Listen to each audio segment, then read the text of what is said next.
Buenos días, compañeros. Nosotros somos el equipo número 12 conformado por Adriana Sumiko Imamura López, Salvador Martínez Medina, Samantha Ramos Posadas y Eduardo Sony Santana Esquivel, y vamos a presentar el caso clínico número 12 referente a la colitis ulcerativa crónica inflamatoria. Como caso clínico, tenemos paciente femenino de 44 años que acude a consulta por presentar diarrea intermitente de 8 meses de evolución. En los antecedentes heredofamiliares presentamos diabetes. En los antecedentes personales patológicos se reporta una glicemia en ayuno de 100 miligramos hace 4 meses. En los antecedentes personales no patológicos, la paciente es fumadora social que ingiere alcohol cada 3 semanas de 3 a 4 copas y no realiza ejercicio de forma rutinaria. En el padecimiento actual, tenemos que desde hace 8 meses la paciente presenta diarrea intermitente y con remisión espontánea, evacuaciones de moderada cantidad, semilíquidas y en las últimas semanas con sangre fresca. También refiere a la paciente dolor abdominal leve, sensación de fiebre, ocasionalmente debilidad, artralgias en manos, codos y ocasionalmente en hombros. Recientemente nota también la paciente pujo y tenesmo. Se le da un tratamiento orientado a una causa bacteriana como trimetoprim sulfametoxazol, amikacina por 7 días intramuscular, cefalosporinas y quinolonas, pero sin tener ninguna mejoría. Los laboratorios que se reportan, la biometría hemática presenta un discreto aumento de las plaquetas y también un aumento de la velocidad de sedimentación globular. En el panel de serología encontramos los valores normales, en la química sanguínea también. En el perfil de funcionamiento hepático tenemos que hay un discreto aumento de la bilirrubina directa, así como de la deshidrogenasa láctica.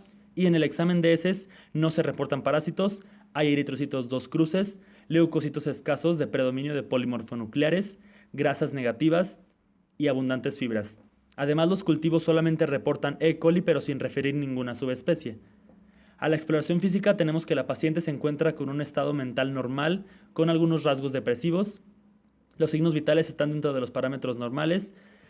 Destaca la pérdida de peso de 2 kilos y su índice de masa corporal actual presenta sobrepeso. El sistema respiratorio y el aparato cardiovascular no tiene alteraciones. En el abdomen solamente presentamos leve dolor a la palpación, especialmente en el marco cólico izquierdo, y las extremidades se encuentran totalmente normales. Se le realiza una colonoscopía en donde la paciente se le reporta la observación de una mucosa uniformemente inflamada, que empieza desde la zona anorrectal y se propaga hasta el colon distal, con cambio gradual de la mucosa normal hacia una mucosa anormal. Además, la zona afectada tiene un aspecto granular, eritematoso y friable, con pérdida del patrón vascular. Se observan 2 a 3 ulceraciones pequeñas con presencia de mínimo sangrado en la superficie. Con todo esto se integra el diagnóstico de colitis ulcerativa crónica etapa 2 de la clasificación modificada de Montreal. Vamos a hablar de manera general de la enfermedad inflamatoria intestinal. Tanto la colitis ulcerosa crónica idiopática, o CUSI por sus siglas, así como la enfermedad de Crohn, son las dos principales formas de enfermedad inflamatoria intestinal. Existe una tercera que se le llama colitis inclasificable, que es un tipo de colitis que no cumple los criterios ni de CUSI ni de Crohn. Este tipo de enfermedades son crónicas, son incurables, se presentan toda su vida y su modo de presentación es en periodos de recaída y de remisión, de manera intermitente. A pesar de que comparten algunas características, estas formas pueden distinguirse por diferencias, por ejemplo, en predisposición genética, en los factores de riesgos que la pueden desencadenar, las características clínicas, endoscópicas e inclusive histológicas que presentan cada una. Se ha visto que hay un pico de incidencia máximo entre los 15 y 30 años y una ligera predisposición en las mujeres. Y como muchas enfermedades idiopáticas, se ha postulado que es una enfermedad de causa multifactorial, debido a algunos factores genéticos, inmunológicos, así como ambientales. Hablando ya específicamente de la colitis ulcerativa crónica idiopática, se define como una enfermedad inflamatoria crónica que causa la inflamación continua de la mucosa del colon. Esta es una enfermedad de toda la vida y que surge de la interacción entre factores genéticos y ambientales. Se observa predominantemente en países desarrollados y se ha visto una afección igual a ambos sexos, mostrando un pequeño pico de presentación alrededor de los 50 años. Su etiología, como ya habíamos mencionado, es desconocida y por lo tanto no se ha podido dar una terapia médica curativa. Afecta al recto y de manera variable al colon, es decir, su extensión no está determinada, pero afecta al colon de manera continua, confluente y concéntrica. Dentro del cuadro clínico tenemos que es una enfermedad que se establece de manera insidiosa y que los síntomas van a depender de la extensión y de la gravedad con la que se presente. Y sin embargo, más del 90% de los pacientes que tienen CUSI activa van a referir sangre visible en heces. La disminución en la consistencia de las heces, que dura más o igual a 6 semanas, van a hacernos un diagnóstico diferencial con diarreas infecciosas. Los pacientes usualmente refieren urgencia rectal, tenesmo, exudado mucopurulento, defecación nocturna y dolor abdominal. Sin embargo, los pacientes que tienen una alteración confinada nada más al recto, que presentan proctitis, que es inflamación nada más de la mucosa del recto, únicamente refieren sangrado rectal, urgencia, tenesmo y constipación, que en ocasiones puede llegar a ser una constipación grave.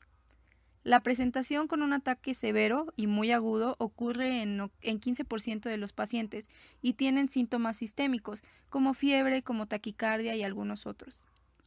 Las manifestaciones extraintestinales incluyen artropatías axiales o periféricas, así como epiescleritis y eritema nudoso, y en algunos casos algunos pacientes pueden tener más predisposición a tromboembolias. Tenemos diferentes etapas clínicas en CUSI. Lo primero es la aparición de la enfermedad. Se ha demostrado que los pacientes diagnosticados antes de los 16 años tienen un curso inicial más agresivo y por lo tanto también una terapia o una modalidad de terapia más agresiva que en los pacientes que tienen edad más avanzada. Ya cuando se tiene la enfermedad activa, pues la actividad clínica de la enfermedad se agrupa en leve, moderada y grave. La remisión se define como la resolución completa de los síntomas y la cicatrización endoscópica de la mucosa, es decir, que el paciente tenga una frecuencia de deposiciones menor o igual a 3 por día y que no presente ningún sangrado en ninguna y que tampoco tenga urgencia ni tenesmo. Y esto se confirma con la endoscopía, visualizando la cicatrización de la mucosa. La respuesta se define como la mejoría clínica y endoscópica que presenta el paciente. El término de recaída se utiliza para definir las exacerbaciones de los síntomas en un paciente que ya tiene el diagnóstico de CUSI y que además también ya había entrado en remisión clínica, ya sea de manera espontánea o puede ser también después de que el paciente ya haya tenido un tratamiento médico. En general, el sangrado rectal es el componente principal o esencial de la recaída. La recaída temprana es aquella que se da en un periodo menor a 3 meses y además pues existe un patrón de recaídas, encontrándose recaídas que son poco frecuentes, o sea que son las que son menores a una o menores iguales a una en un año, las que son frecuentes, mayores iguales a 2 en un año o continuas, que son las que presentan síntomas persistentes de CUSI activa y que no presentan periodos de remisión. Y para determinar la actividad clínica de la enfermedad de CUSI, se ha visto una clasificación adaptada de Trulop and Witz que considera la enfermedad como leve, moderada o grave y que considera como parámetros las heces con sangre que tiene el paciente al día, la frecuencia cardíaca, temperatura, hemoglobina y los marcadores de inflamación, que es la velocidad de sedimentación globular y el PCR. El Consenso Europeo que trata temas sobre CUSI considera necesario tener el conocimiento de 4 entidades especiales. Una es CUSI refractaria a esteroides, que son los pacientes que tienen una enfermedad activa a pesar de haber tenido una dosis de prednisolona de 0.75 miligramos kilogramo al día en un periodo de al menos 4 semanas o como mínimo 4 semanas. La CUSI que es dependiente de esteroides, que son pacientes que 1. Sean incapaces de reducir la dosis de esteroides por debajo de 10 miligramos al día de prednisolona durante los primeros 3 meses, o 2. Que tengan una recaída en los primeros 3 meses después de haber suspendido la dosis de esteroides. La CUSI que es refractaria a inmunomoduladores, que son pacientes generalmente jóvenes que tienen enfermedad activa o alguna recaída a pesar de tener el tratamiento con tiopurinas en una dosis adecuada durante al menos 3 meses. Y la CUSI que es distal refractaria, que se define como los síntomas persistentes debido a una proctitis o a la inflamación de la mucosa del colon izquierdo, que a pesar del tratamiento con esteroides orales o tópicos, todavía sigue activa la enfermedad. Dentro de las clasificaciones de CUSI hay una gran variedad, sin embargo solamente vamos a abordar las que tienen más relevancia clínica. La primera es por extensión o por distribución. El Grupo de Consenso Europeo acordó que la clasificación preferida es la que se hace mediante una endoscopía y que la va a dividir en proctitis, colitis izquierda y en colitis extensa. La proctitis, o el término E1 en la clasificación de Montreal, se refiere a la afección que se limita nada más a la mucosa del recto. E2 o colitis izquierda es una afección limitada a la porción distal del recto y que puede llegar hasta el ángulo esplénico. Y E3, que es la colitis extensa o una pancolitis. Para clasificarla por gravedad, lo que más frecuentemente se utilizan son los índices de Mayo y la clasificación de Montreal. La puntuación de Mayo para determinar la gravedad de la enfermedad va a tomar en cuenta una combinación de características clínicas del paciente, hallazgos de laboratorio, la imagenología, como los parámetros endoscópicos, e incluyendo también la histopatología. Entonces lo divide en un índice de Mayo del 0 al 3 y toma en cuenta la frecuencia de las deposiciones, el sangrado rectal que presenta el paciente, cómo se encuentra la mucosa visto desde la endoscopía y la evaluación global del médico. Y la otra escala muy utilizada es la clasificación de Montreal para la actividad de la enfermedad y va a tomar en cuenta las deposiciones al día que tiene el paciente, si se presenta o no con sangrado, la frecuencia cardíaca, temperatura y como datos de laboratorio hemoglobina y velocidad de sedimentación globular. Existen también puntuaciones endoscópicas para la CUSI, dependiendo de los autores. Sin embargo, todos coinciden en 4 estadificaciones, del 0 al 3. El 0 es cuando la mucosa es completamente normal, suave, brillante, con patrón vascular visible y que no es friable. La 1 es una mucosa que es anormal, es decir, que se ve eritematosa, granular, con el patrón vascular que no es muy visible, sin embargo no es friable y no hay sangrado. En la 2 la mucosa es friable, o sea que hay sangrado al contacto mínimo y pues obviamente también se ve eritematosa y también pierde el patrón vascular. Y en la 3 es una hemorragia ya más severa, donde hay sangrado espontáneo y inclusive se pueden haber algunas úlceras.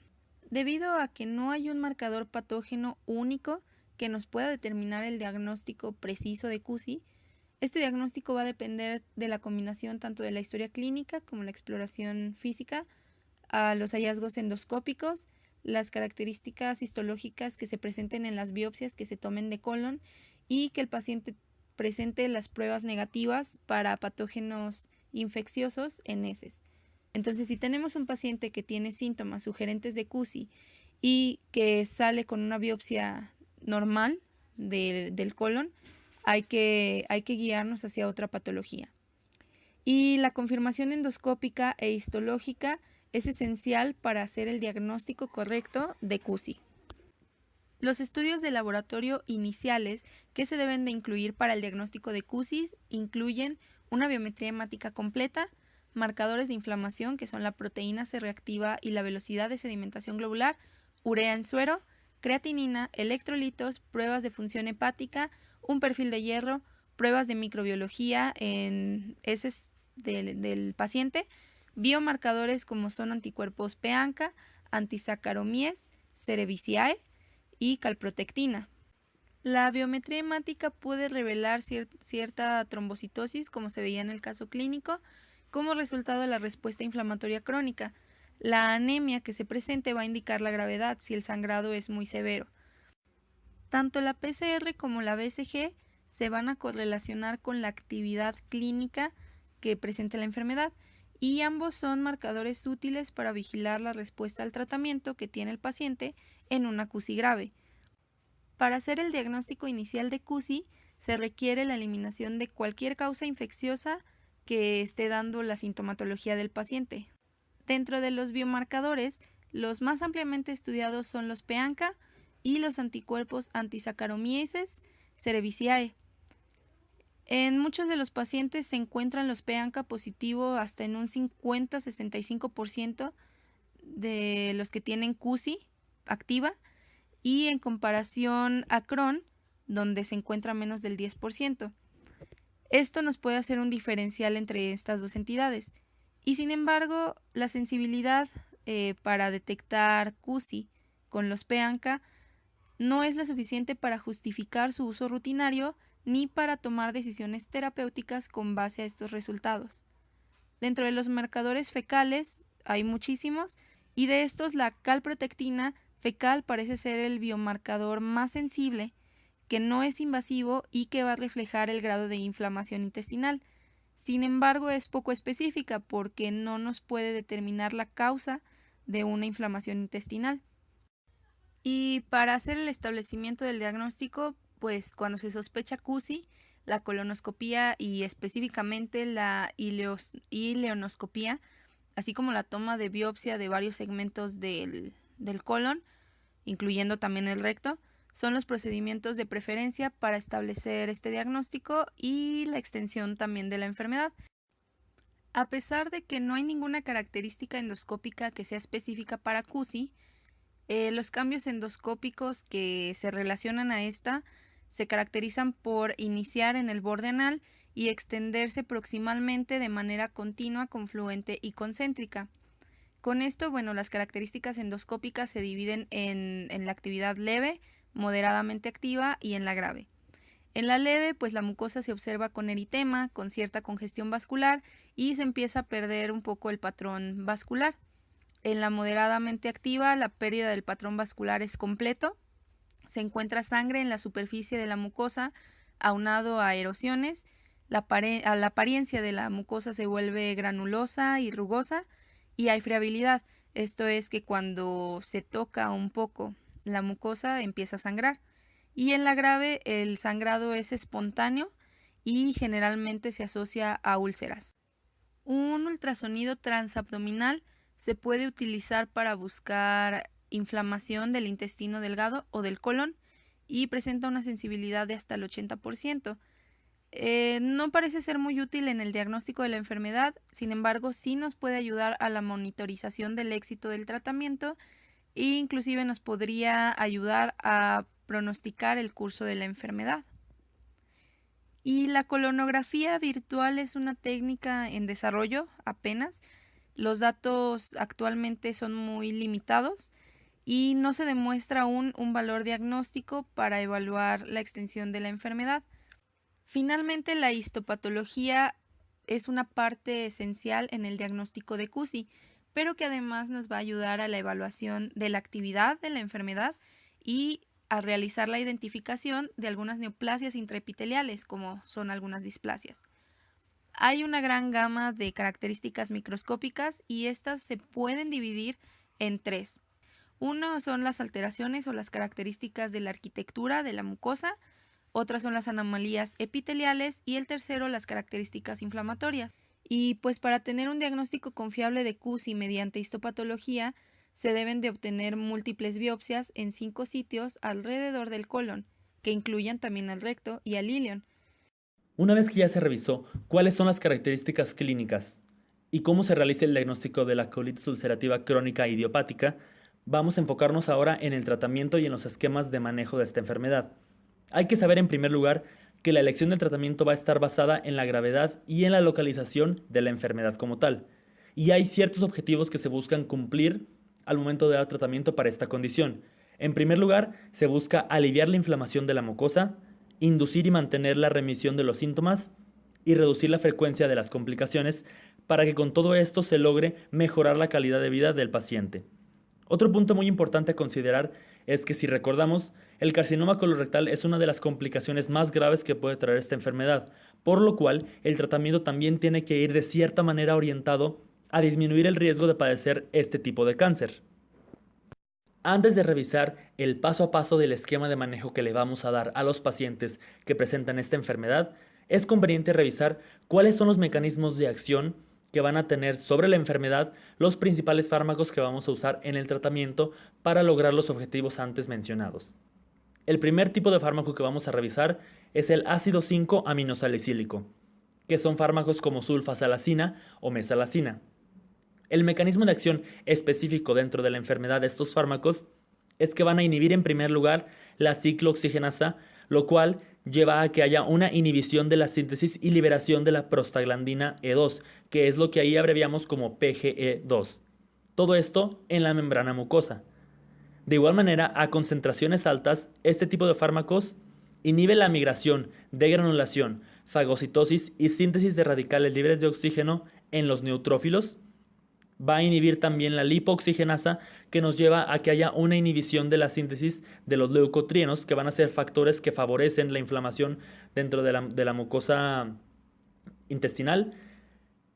Y también, como ya mencionamos anteriormente, el carcinoma de colon es considerado como una de las complicaciones más serias de la colitis ulcerosa, por lo cual tanto la mesalazina como la sulfasalacina van a estimular la apoptosis de las células cancerígenas, y esto probablemente nos ejerce un efecto preventivo para el cáncer de colon. El siguiente grupo de fármacos que vamos a revisar van a ser los esteroides. Como sabemos, los glucocorticoides son hormonas naturales que previenen o inhiben la inflamación y las respuestas inmunológicas cuando se administran en dosis terapéuticas. Lo que van a hacer los esteroides es que van a atravesar con facilidad la membrana celular y se van a unir con alta afinidad a los receptores citoplasmáticos.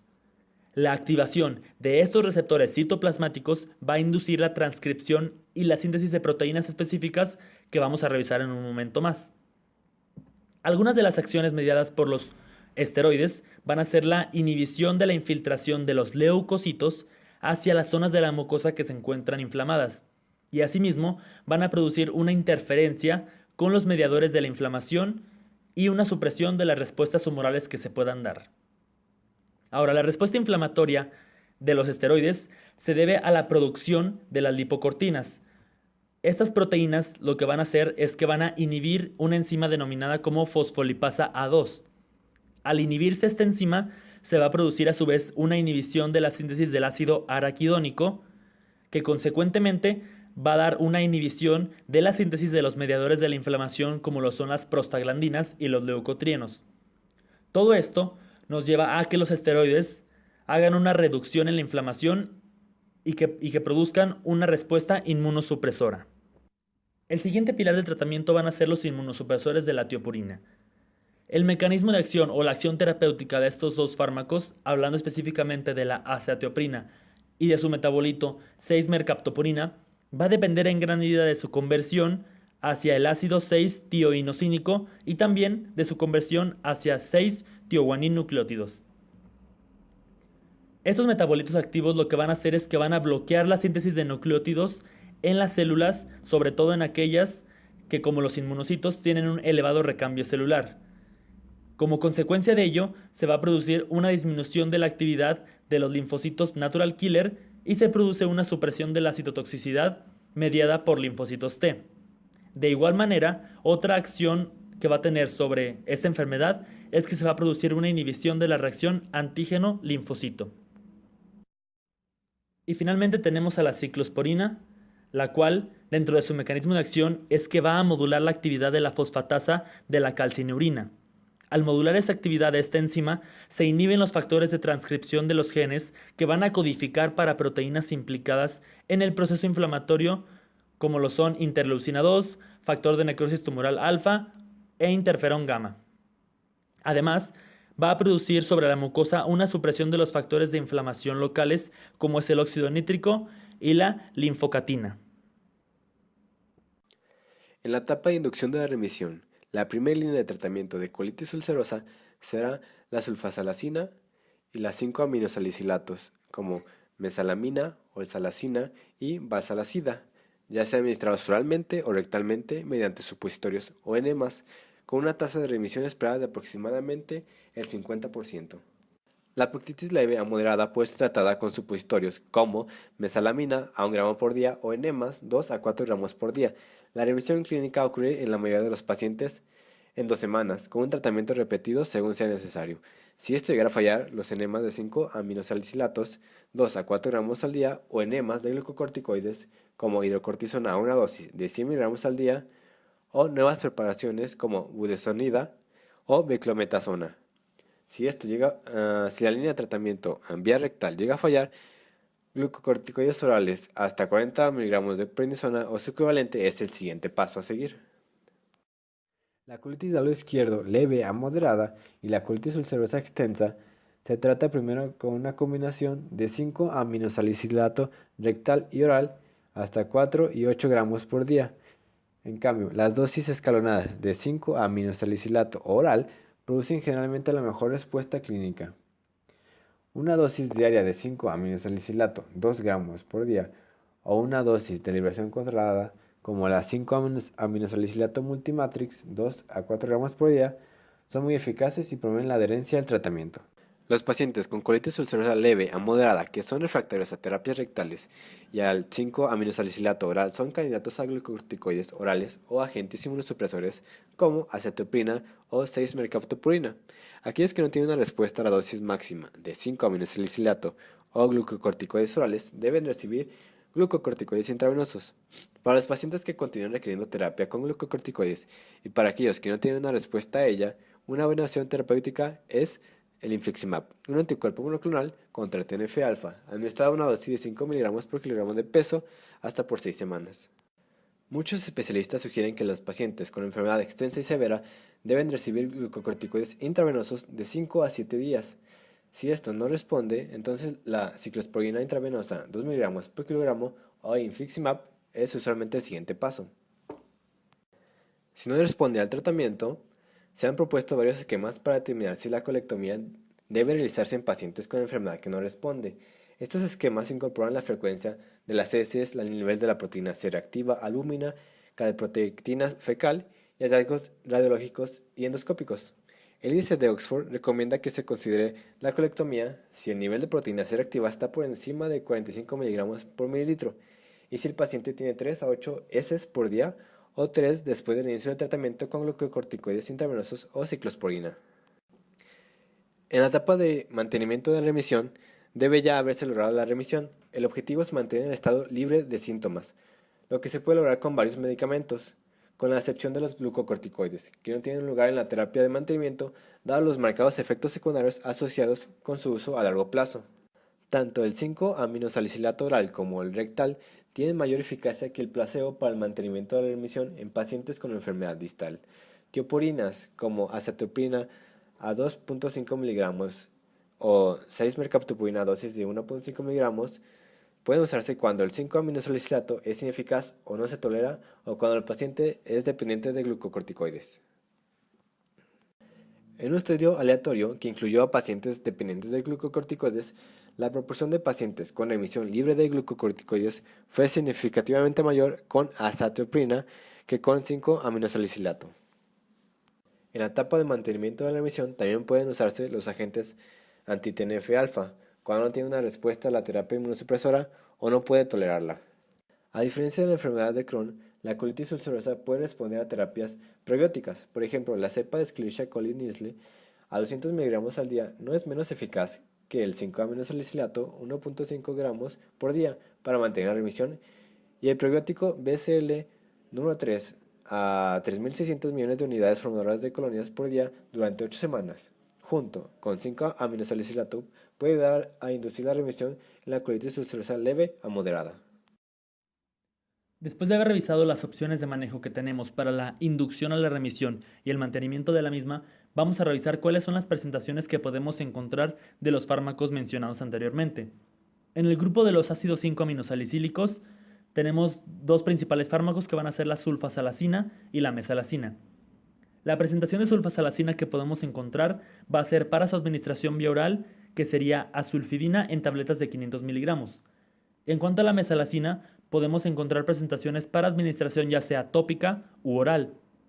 Para la administración tópica tenemos pentasa, que son supositorios de 1 gramo, o salofalc, que son supositorios de 250 o 500 miligramos.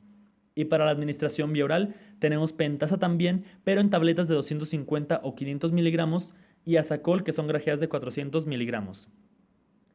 En cuanto a los esteroides sistémicos, podemos encontrar presentaciones orales o intravenosas, que son las que nos van a servir para fines del tratamiento de esta enfermedad. De prednisona podemos encontrar meticorten, que van a ser tabletas de 5, 20 o 50 miligramos para su administración vía oral. Y de budesonida tenemos Entocort, que van a ser tabletas de 3 miligramos para su administración también en vía oral. En cuanto a las presentaciones de administración intravenosa, tenemos de hidrocortisona, drosodin, que es solución de 100 miligramos, flevonadrol, que es solución de 100 o de 500 miligramos, inositol, que son solución de 100 miligramos o 500 miligramos. Y de metilprednisolona vamos a encontrar criosolona, que es una solución de 500 miligramos, todas ellas en administración intravenosa. Para los inmunosupresores de la tioporina, que son la azatioprina, podemos encontrar azatrilem, que van a ser tabletas de 50 miligramos para administración vía oral, o imuran, tabletas de 50 miligramos también, igual para administración vía oral. Y finalmente, en cuanto a la ciclosporina, podemos encontrar Sandimun Neural, que van a ser cápsulas de 10, 50 o 100 miligramos para su administración vía oral, y Supremun, que van a ser cápsulas de 100 miligramos únicamente para su administración vía oral. Recaída.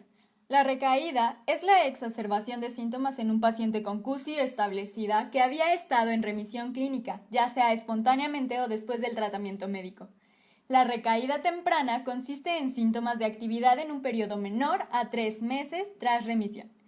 Los patrones de recaídas consisten en rara, la cual es menor o igual a una recaída al año, común, mayor o igual a 2 recaídas al año, y continua, las cuales son persistentes sin periodo de remisión.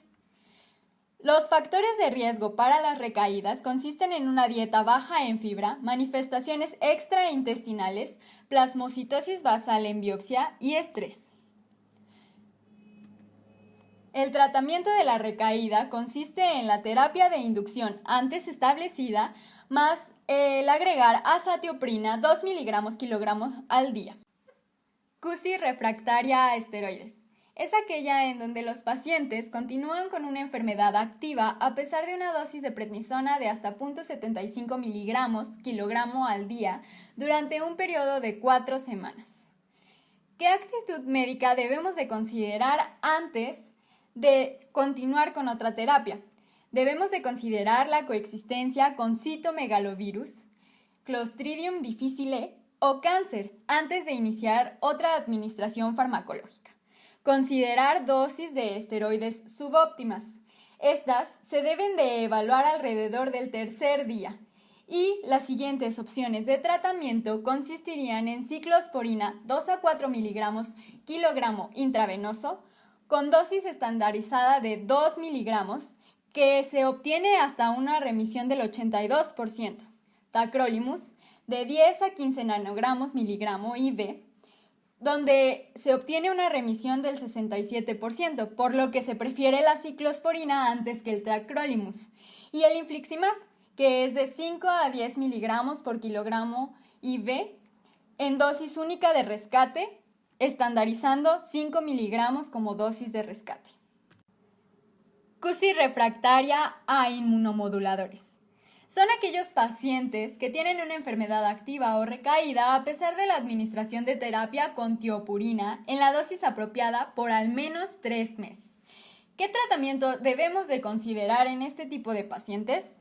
Primero que nada, se considera el infliximab, de 5 a 10 miligramos por kilogramo de peso intravenoso, los cuales deben ser repartidos en 3 infusiones, una a la semana 0, una segunda a la semana 2 y la última a la semana 6, logrando una remisión en la semana 8.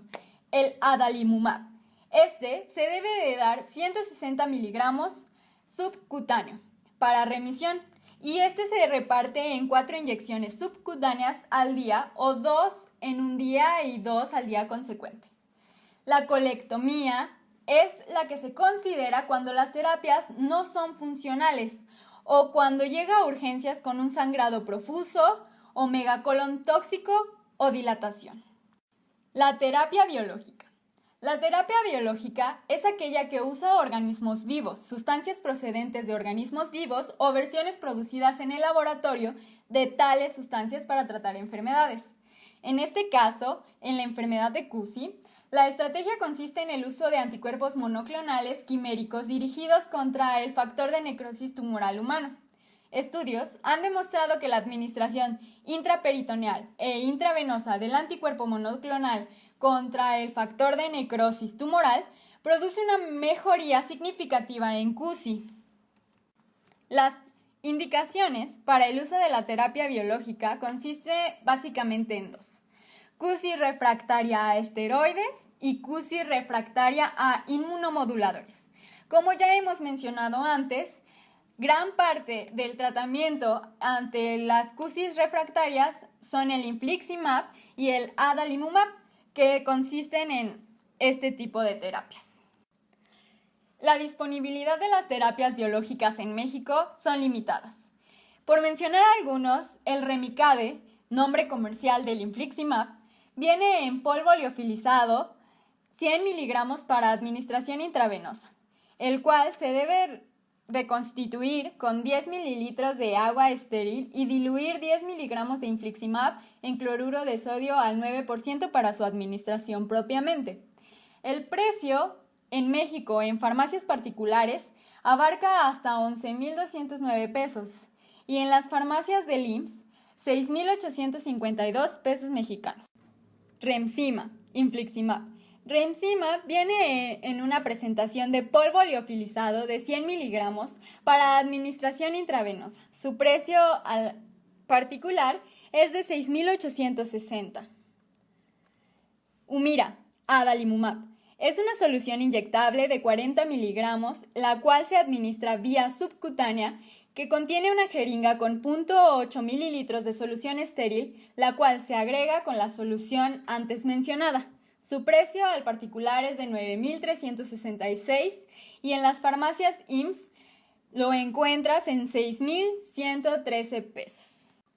Otras terapias biológicas constituyen el Entyvio, vedolizumab, antagonista de la integrina MLN0247, el cual se observó que en una administración de 300 miligramos mediante perfusión intravenosa en las semanas 0, 2 y 6 y cada 8 semanas a partir de entonces logra una remisión del 41%.